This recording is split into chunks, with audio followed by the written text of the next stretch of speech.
வணக்கம். இன்றைக்கி நம்ம பார்க்க போகிற சமையல் என்னென்னு பார்த்தீங்கன்னா, ஒரு அருமையான தட்டைப்பயிறு கத்திரிக்காய் முருங்கைக்காய் போட்டு சூப்பரான குழம்பு எப்படி செய்யலாங்கிறது பார்க்கலாம். இந்த குழம்பு இட்லி, தோசை, சாதம், சப்பாத்தி எல்லாத்துக்குமே தொட்டு சாப்பிட்றதுக்கு அருமையாக இருக்கும். அடுத்த நாள் இந்த குழம்பு வச்சு சாப்பிட்டோம்னா டேஸ்ட் இன்னும் நல்லா அட்டகாசமாக இருக்கும். ஸோ வாங்க இந்த அருமையான தட்டைப்பயிறு குழம்பு எப்படி செய்யலாங்கிறத பார்க்கலாம். இப்போ ஒரு குக்கர் எடுத்துக்கலாம். இதில் வந்து தேவையான அளவுக்கு எண்ணெய் விட்டுக்கலாம். எண்ணெய் நல்லா சூடாயிருச்சு. ஒரு டீஸ்பூன் போல் கடுகு சேர்த்துக்கலாம். ஒரு டீஸ்பூன் உளுந்து, கொஞ்சமாக சோம்பு சேர்த்துக்கலாம். 2 வரமிளகாயை சேர்த்துக்கலாம். இப்போ இதில் ஒரு கைப்பிடி அளவுக்கு வெங்காயம் சேர்த்துக்கலாம். இது கூடவே 10 பல் பூண்டு சேர்த்துக்கலாம். கொஞ்சமாக கருவேப்பிலை சேர்த்துக்கலாம். இப்போ பாருங்கள், வெங்காயம் பூண்டு நல்லா வதங்கிருச்சு. இப்போ வந்து குழம்புத்தூள் வந்து சேர்த்துக்கலாம். வீட்டில் அரைச்ச குழம்புத்தூள். இந்த குழம்புத்தூள் எப்படி பண்ணுறதுங்கிற வீடியோ நான் ஏற்கனவே போட்டிருக்கேன், செக் பண்ணி பாருங்கள். இதில் வந்து ஒரு 4 ஸ்பூன் அளவுக்கு நான் சேர்த்துக்கிறேன்.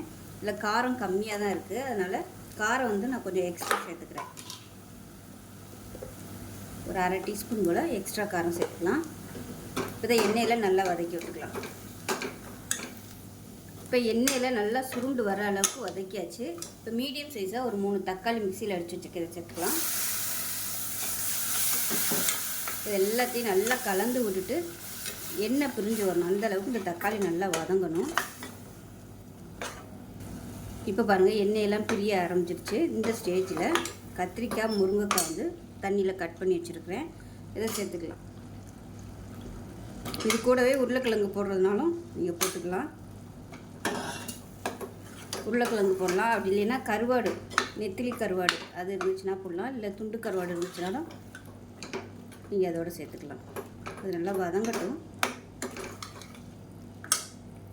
இப்போ இதில் உப்பு சேர்த்துக்கலாம். அப்போ தான் அந்த முருங்கைக்காயெல்லாம் உப்பு பிடிக்கும். காய்கறியெல்லாம் சேர்த்து நல்லா ஒரு 3 நிமிஷம் நல்லா வதக்கியாச்சு. இப்போ இந்த ஸ்டேஜில் குழம்புக்கு தேவையான அளவுக்கு தண்ணி சேர்த்துக்கலாம். தண்ணி வந்து சூடு பண்ணிவிட்டு சேர்த்துக்கோங்க. திக்னஸ் பார்த்துக்கிட்டு தண்ணி சேர்த்துக்கோங்க. இப்போ இதில் ஒரு 100 கிராம் அளவுக்கு தட்டைப்பயிறு சேர்த்துக்கலாம். நான் வந்து வறுத்து எடுத்து வச்சுருக்கேன், அதை சேர்த்துக்கலாம். இதை சேர்த்துட்டு உப்பு செக் பண்ணி பார்த்துக்கலாம். உப்பு கொஞ்சம் சேர்த்துக்கலாம். இதில் வந்து நான் புளி ஊற்றலை. உங்களுக்கு புளிப்பு டேஸ்ட் பத்தலைன்னா நீங்கள் வந்து புளி சேர்த்துக்கலாம். நான் வந்து 3 தக்காளி அரைச்சி ஊற்றுறதுனால புளி சேர்க்கலை. இப்போ அதை மூடி வச்சிடலாம். மூடி வச்சுட்டு நல்லா ஒரு 3 விசில் விட்டுட்டு ஸ்டீம் போனதுக்கப்புறம் பார்க்கலாம். இப்போ விசில் விட்டு ஸ்டீம்லாம் இறங்கிருச்சு. எப்படி இருக்குன்னு பார்க்கலாம். பாருங்கள், இந்த மாதிரி தான் இருக்கும். அதை நல்லா கலந்து விட்டுட்டு உங்களுக்கு தட்டைப்பயிறு வந்து வேகாத மாதிரி இருந்துச்சுன்னா திருப்பி நீங்கள் வந்து ஒரு 2 விசில் விட்டுக்கலாம். இல்லை இப்படியே வந்து ஒரு நிமிஷம் கொதிக்க விட்டிங்கன்னா உங்களுக்கு வெந்துடும். இப்போ இதில் வந்து தேங்காய் பேஸ்ட் அரைச்சி ஊற்றிக்கலாம். இப்போ பாருங்கள், அடுப்பு வந்து நல்லா ஆன் பண்ணிவிட்டு கொஞ்சம் கொதிக்க விட்டுக்கோங்க. இப்போ இதில் வந்து தேங்காய் சோம்பு வந்து அரைச்ச பேஸ்ட்டை சேர்த்துக்கலாம். தேங்காய் சேர்த்தோம்னா டேஸ்ட்டு நல்லாயிருக்கும். நீங்கள் தேங்காய் சேர்க்காமையும் இப்படியே சாப்பிட்றதுனாலும் சாப்பிட்டுக்கலாம். திக்னஸ் பார்த்துக்கிட்டு பத்தலைன்னா நீங்கள் வந்து சுடு தண்ணி சேர்த்துக்கோங்க. இப்போ இது மீடியமான ஃப்ளேமில் கொதித்து நல்லா எண்ணெய் விட்டு வரட்டும். இப்போ தேங்காய் அரைச்சி ஊற்றி நல்லா கொதிச்சிருச்சு. கேஸ் அமர்த்திடலாம். அமர்த்திட்டு மேலாப்பில் பொடியாக நறுக்குனா கொத்தமல்லி சேர்த்துக்கலாம். அருமையாக இருக்கும் இந்த தட்டைப்பயிறு குழம்பு. ஏற்கனவே சொன்ன மாதிரி இதில் விருப்பம் இருந்தால் நீங்கள் கருவாடு கூட சேர்த்துக்கலாம். கருவாடு சேர்த்திங்கன்னா கடைசி நேரத்தில் சேர்த்துக்கோங்க, இல்லைன்னா கருவாடு வந்து உடஞ்சிரும்.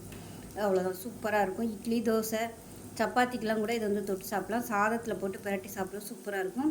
முதல் நாள் வச்சதை விட அடுத்த நாள் வச்சு சாப்பிடும்போது அருமையாக இருக்கும். செஞ்சு பாருங்கள். செஞ்சு பார்த்துட்டு எப்படி வந்துச்சுங்கிறத சொல்லுங்கள். வீடியோ பிடிச்சிச்சின்னா லைக் பண்ணுங்கள், கமெண்ட் பண்ணுங்கள், சேனலை சப்ஸ்கிரைப் பண்ணுங்கள், பக்கத்தில் பெல் பட்டனையும் ப்ரெஸ் பண்ணுங்கள். நன்றி.